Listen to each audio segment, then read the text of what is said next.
Audiobook পাওয়ারে আপনাকে স্বাগতম। আপনারা শুনছেন কথা বলার কৌশল। যে কারো সাথে যেকোনো সময়, যেকোনো পরিস্থিতিতে অহিত তুষারের লেখা।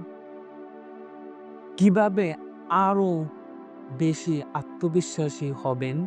সবচেয়ে সুন্দর জিনিস যা আপনি ধারণ করতে পারেন তা হলো আপনার আত্মবিশ্বাস।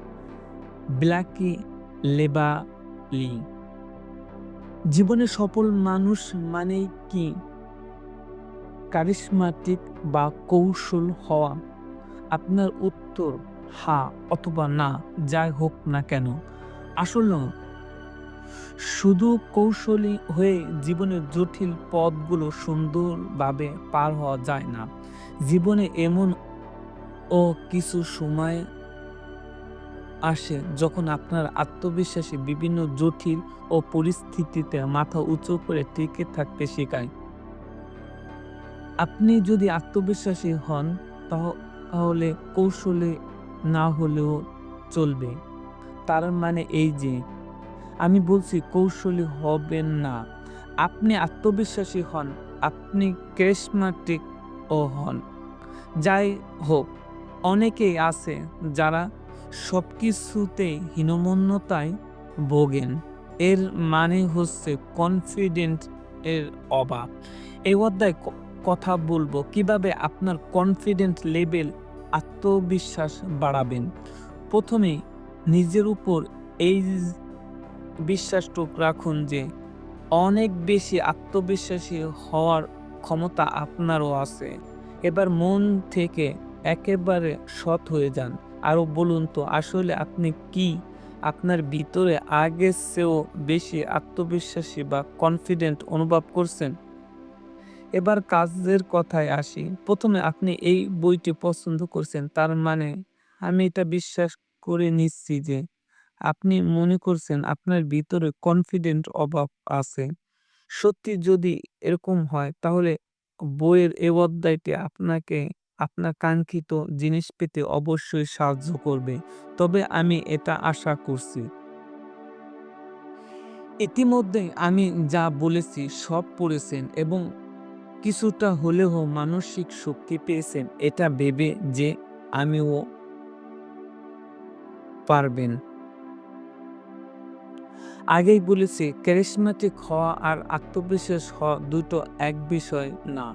তবে একটার সাথে আরেকটার সম্পর্ক আছে। আপনি যদি পুরো অধ্যায়টি ভালো করে পড়েন, এটা নিশ্চিত আমি আপনাকে বিভিন্ন উপায় সম্পর্ক জানাবো যে আপনি আরো কনফিডেন্ট হতে পারেন।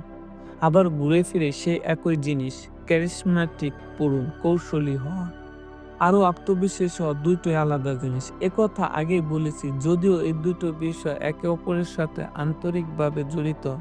আবিধানিক সংজ্ঞা অনুযায়ী charismatic হওয়া মানে এই আকর্ষণ আপনার মধ্যে থাকা, যেটার জন্য মানুষ আপনার আশেপাশে থাকতে চায় এবং আপনার সাথে সময় কাটাইতে পছন্দ করে। অন্যদিকে আত্মবিশ্বাসী হওয়া মানে এই বিশ্বাস থাকা যে পরিস্থিতি যাই হোক ফলাফল আপনার অনুকূলেই হবে। অন্যভাবে বলতে গেলে আপনি এটা জেনে কোনো কাজ করতে চাচ্ছেন যে সবকিছু ঠিকঠাক হবে। আপনি কোনো ভুল করবেন না এবং কোনো লজ্জাজনক পরিস্থিতিও পড়তে হবে না। এমনকি যদি কোনো ভুল করে ফেলেন, আপনার আত্মবিশ্বাসী গুণ আপনাকে এটা বোঝাবে যে এখানে আমি সব ঠিক করতে পারবো। মানে আপনি নিশ্চিত ফলাফল আপনার পক্ষে আসবে। যদিও বা না আসে সমস্যা নেই। আপনি পরিস্থিতি ঠিক করে আপনার মন মতো করে নিতে পারবেন। এবার চলুন একটু পিছনে ফিরে যাই। মনে আছে আমাদের বিগত অধ্যায়ে আলাপ করেছিলাম কিভাবে একজনকে ডেটে যাওয়ার প্রপোজাল করবেন। আপনি যদি নার্ভাস ফিল করেন অথবা এখানে যদি আপনার আত্মবিশ্বাসের অভাব থাকে তাহলে কিন্তু সম্পূর্ণ ব্যাপারটা একটা পূর্বনির্ধারিত ব্যাপারে পরিণত হবে। এখানে পূর্বনির্ধারিত ব্যাপার বলতে বোঝানো হয়েছে আপনি যাকে ডেটে যাওয়ার প্রস্তাব দেবেন, আপনার ভীত অবস্থা দেখে প্রত্যাখ্যান করে দিবেন।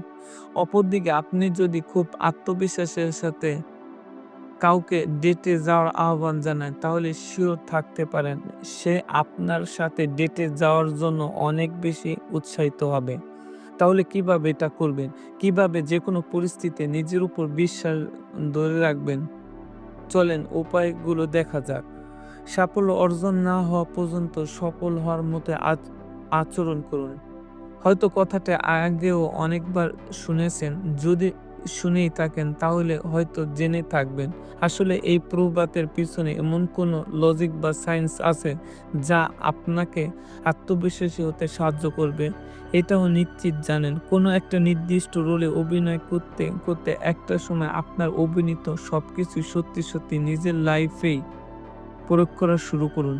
এক কথায় যদি বুঝিয়ে বলতে চাই, আপনি যদি আত্মবিশ্বাসী হওয়ার অভিনয় করেন, সত্যি একটা সময় আত্মবিশ্বাসী হয়ে যাবেন।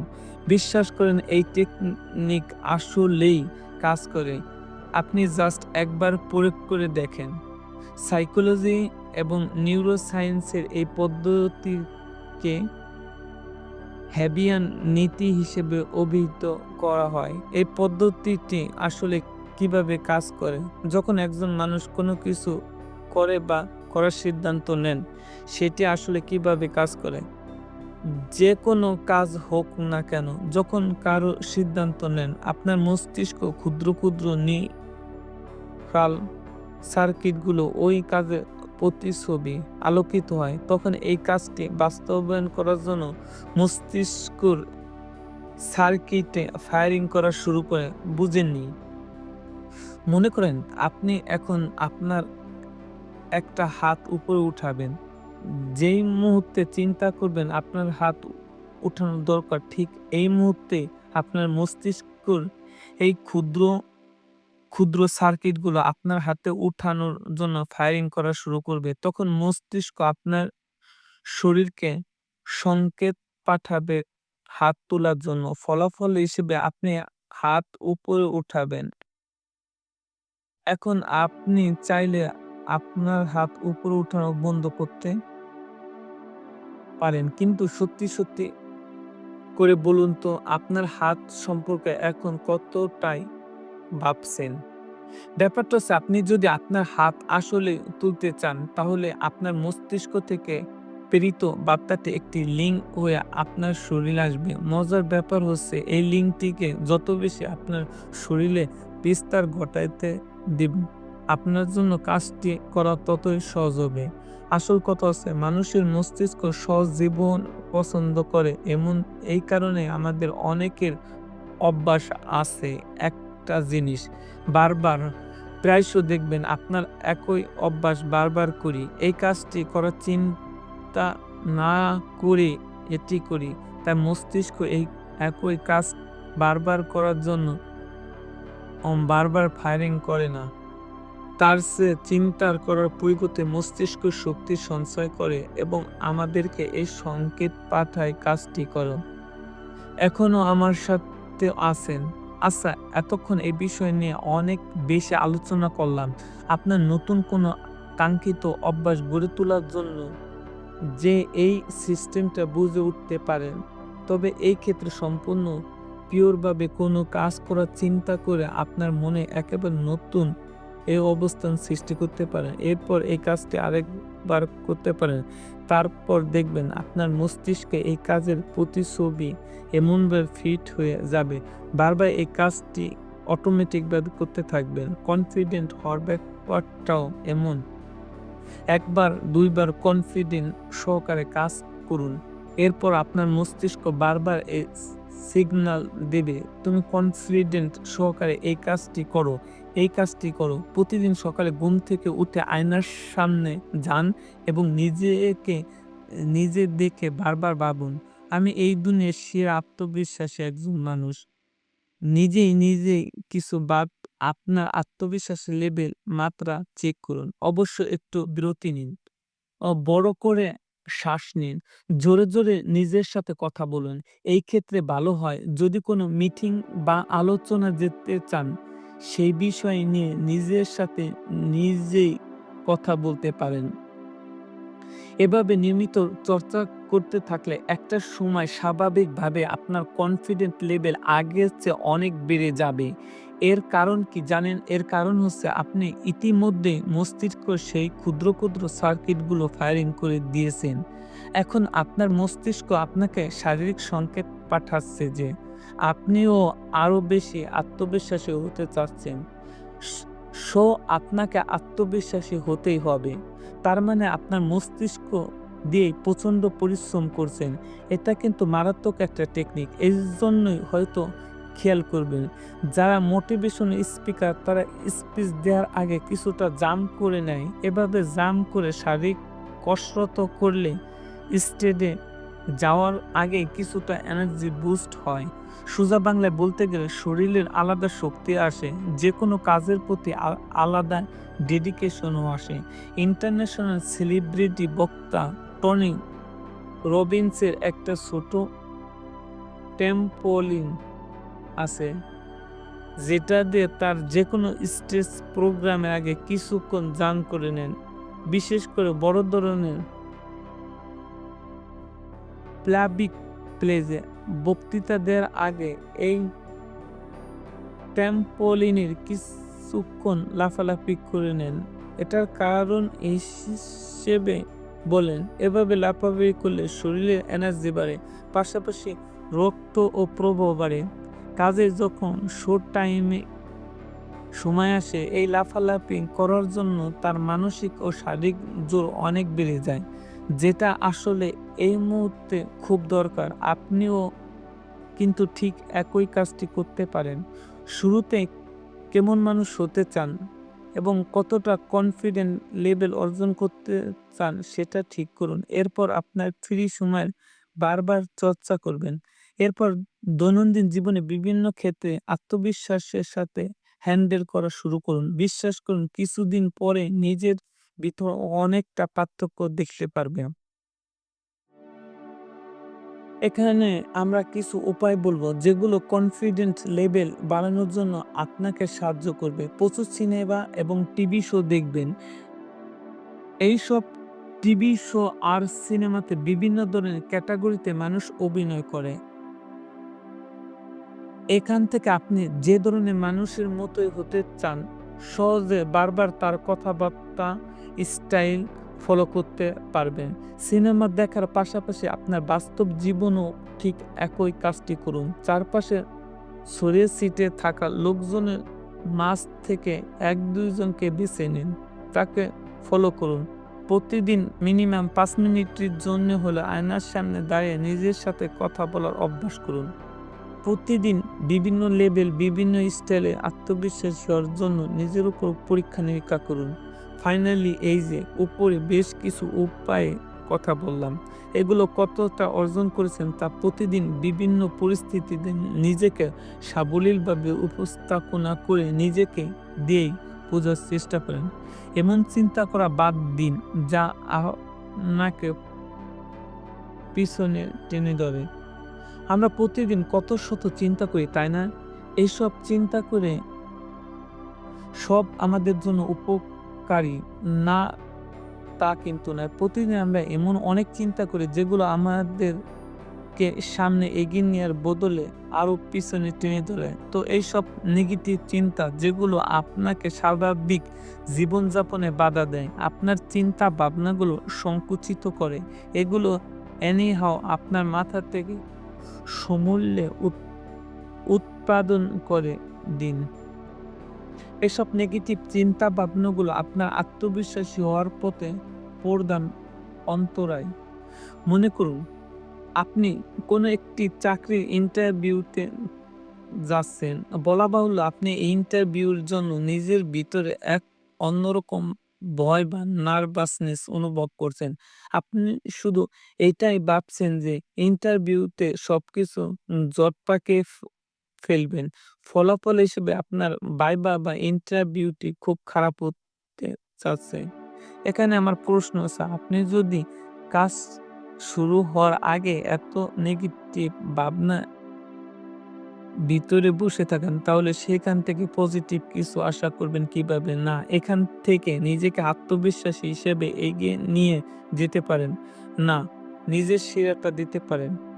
সমস্যা সমাধানের মূল মন্ত্র হচ্ছে সেই সমস্যাকে ঘিরে আপনার যত নেগেটিভ চিন্তা আছে সেই সম্পর্কে সচেতন হওয়া। কিভাবে নেগেটিভ চিন্তা থেকে নিজেকে দূরে রাখতে পারবেন। আপনি মেডিটেশন, কাউন্সেলিং, পড়াশোনা ইত্যাদি করে খুব লম্বা সময়ের জন্য নিজেকে সকল ধরনের নেগেটিভ চিন্তা থেকে দূরে রাখতে পারেন। পাশাপাশি এই বইয়ের ১ম অধ্যায়ে নিজের অনুভূতি বিকাশ করার জন্য যা বলেছি সেসবও ফলো করতে পারেন। যাই হোক, ঠিক এই মুহূর্তে আমরা কিছু একটা করতে পারি। এটা আমাদের পছন্দের খুব মজার একটা শারীরিক কসরত বা এক্সারসাইজ। এই এক্সারসাইজটি আমাদের জন্য জাস্ট একটা ম্যাজিক হিসেবে কাজ করে। একটি ছোট ব্যায়াম, একটি কলম আর কাগজ ধরুন, তারপর চোখ বন্ধ করে কল্পনা করুন প্রথমবারের মতোই কারোর সাথে দেখা করতে চাচ্ছেন। এই নতুন দেখা করা লোকটি হতে পারে আপনার নতুন কোনো ক্লায়েন্ট, কোনো ক্যাফেতে নতুন কেউ, অথবা রাস্তায় এমন কেউ অবস্থায় পড়লেন যে বাধ্য হয়ে আপনাকে নতুন কোনো অচেনা অজানা লোকের সাথে কথা বলতে হচ্ছে। আরেকবার মনোযোগ দিন, যার সাথে কথা বলতে ইচ্ছে হয় সে একদমই অচেনা অজানা। এবার কয়েক মুহূর্তে চুপচাপ বন্ধ করে ভাবুন তো অচেনা লোকটির সাথে কিভাবে কথা বলবেন। চোখ বন্ধ করে কল্পনায় এই লোকটির সাথে কথাবার্তা চালিয়ে যান, যেটা সরাসরি করবেন বলে ভাবছেন। এবার এই যে কথা বলে বিষয়টি ভাবতে গেলেন, এই ভাবনাটাকে ভাবতে গিয়ে কি নেগেটিভ চিন্তা আপনার মাথায় এসেছে সেটা হাত থাকা কাগজে লিখে ফেলুন। যেমন এখানে নেগেটিভ চিন্তা যা আসতে পারে। লোকটি কি আমার উপর বিরক্তি হবে? আমার শারীরিক গঠন কি লোকটির তুলনায় খুব খারাপ? লোকটি কি আমার সাথে ঠিকঠাক কথা বলবে? মোট কথা, এই ধরনের যত নেগেটিভ চিন্তা আপনার মাথায় আসবে সব একেবারে সুন্দর করে কাগজে লিখে ফেলুন। এবার লেখা শেষ হওয়ার পরে আপনার নেগেটিভ চিন্তাগুলো পড়ে দেখেন। এই যে আপনার নেগেটিভ চিন্তা ভাবনা যদি আপনি সত্যি নিজেকে আত্মবিশ্বাসী গড়ে তুলতে চান, তাহলে এগুলো নিয়ে আপনাকে শতভাগ সচেতন হতে হবে। এসব চিন্তা ভাবনাগুলো আপনার পিছনে টেনে রাখে, সামনে এগিয়ে যেতে বাধা প্রদান করে। আর এই একটা বিষয় আপনার মাথায় রাখতে হবে, এইসব নেগেটিভ চিন্তার সংখ্যা কিন্তু অগণিত। এইজন্য এসব অগণিত নেগেটিভ চিন্তা পার হয়ে নিজেকে আত্মবিশ্বাসী করতে গেলে অনেক সময় দিতে হবে, অনেক চেষ্টাও করতে হবে। আমাদের ভাগ্য ভালো, হাজার আর্টিকেল, বই এবং ওয়েবসাইট আছে যেগুলো দিয়ে এইসব ইস্যু কাটিয়ে নিজেকে নতুনভাবে আবিষ্কার করতে পারবেন। এবার আমি আপনার সাথে কথা শেয়ার করি। আমি ভাবতাম যে মানুষজন আমার কথা শুনবে না, আমি বিশ্বাস করব না। কারণ আমি তখন অনেক ছোট ছিলাম। আমি নিজেও তখন অনেক নেগেটিভ চিন্তা ভাবনার মধ্যে যেতাম। নিজেকে অনেক অযোগ্য ভাবতাম। ভাবতাম কেউ আসলে আমাকে সেভাবে পছন্দ করছে না। যাই হোক, বেশ কিছুদিন গবেষণা করার পরে এটা আবিষ্কার করলাম যে আমার এই মানসিক অবস্থাকে মেডিকেলের ভাষায় ইম্পোস্টার সিনড্রোম বলা হয়। এরপর আস্তে একটা সময় এই সব নেগেটিভ চিন্তাগুলো আমার মস্তিষ্ক এবং চিন্তা ভাবনা থেকে বাদ দেওয়ার জন্য বিভিন্ন পদক্ষেপ নিতে সক্ষম হয়েছি। এই এই নেগেটিভ চিন্তা আবিষ্কারের টেকনিকটি বের করার পরে আমি মারাত্মক খুশি হয়েছি। বিশেষ করে আপনি যদি আপনার অর্থনৈতিক ব্যাপারগুলো চিন্তা করেন তাহলে আরো ক্লিয়ার করে বুঝতে পারবেন।